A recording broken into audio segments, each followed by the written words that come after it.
It's not a war between Russia and Ukraine, it's a war between Nato and Russia. This line of thinking is very common. They talk about NATO expansion as if this is something forced upon. It's just like European Union expansion.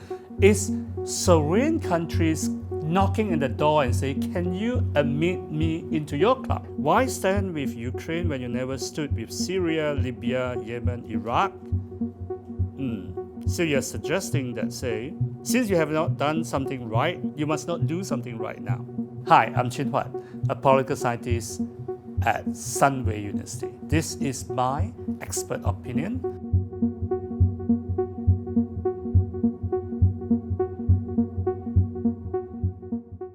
His goal was very simple. He wanted to turn Ukraine into another Belarus. Putin repeatedly claimed that all these Eastern Slavic people should be one, especially Ukraine. What Putin's really want is irredentism, the idea of recovering lost territories. He sees as Russia's biggest tragedy the dissolutions of the Soviet Union, which led to the independence of not just Ukraine, Belarus, but 12 other countries. If Russia wins Ukraine at the end of the day, then the world is sending a message to other powers, including China, that territorial dispute can be solved with a strong military, and Malaysia having territorial dispute with China would be in danger. In 1963, Indonesia's President Sukarno also saw Malaysia, Nusantara, Maritime Southeast Asia as part of Indonesia's sphere of influence. And he disagreed with the formations of Malaysia with Sabah and Sarawak joining Malaya and Singapore to be a bigger federations. And he launched the Indonesian confrontations on Malaysia for 2 years. His slogan was Gangyang Malaysia, destroy Malaysia. So how far should we go? Of course, not at all comparable to Ukraine.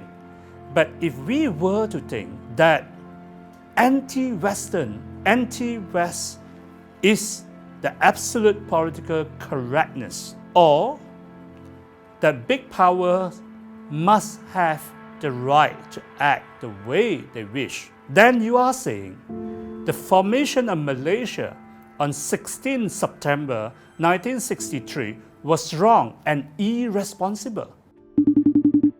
A considerable section of the Malaysian population seem to think that an invasion is okay because Russia is invading another country on the basis of history and race. That is very, very pernicious. That is very dangerous. The Philippines has a claim over Sabah. That is based on history, a bit of race.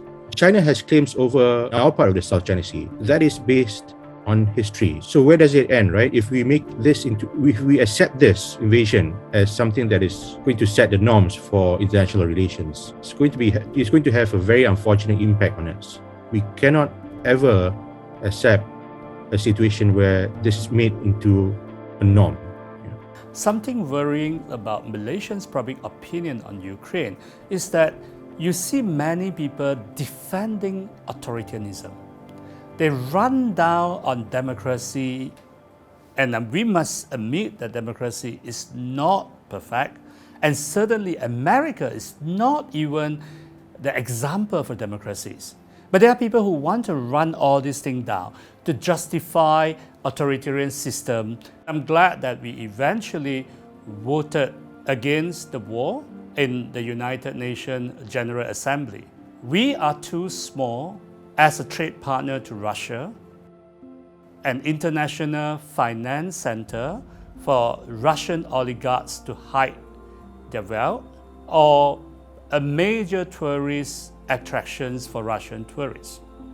So in that sense, there might not be much for us to do to deliver effective sanctions on Russians. Now, Ukraine and Russia, they are among the biggest producers of wheat. Ukraine does a lot of corn as well, maize. Because there's maize in chicken feed and price of maize has gone up, chicken feed is going to be more expensive and chicken prices will go up. In commercial fertilizers, there's a bit of crude oil. So that is going to increase the cost of agriculture. So our farmers won't feel it directly because a lot of their fertilizers are subsidized by the government. The government will feel a pinch, basically, right? The cost of subsidizing commercial fertilizers for them is going to be quite considerable. First is a clear victory for Russia. The second is the partitions of Ukraine with its eastern part either being annexed directly into Russia or having some puppet states set up. The third outcome is Russia's defeat and retreat from Ukraine. The fourth outcome is simply World War III. And the final one is ceasefire that basically restore the status quo before 24th of February. Russia should settle for the last. But there's only one country that can bring sense to Russia. That's China. And it's in China's best interest to go for the last outcome.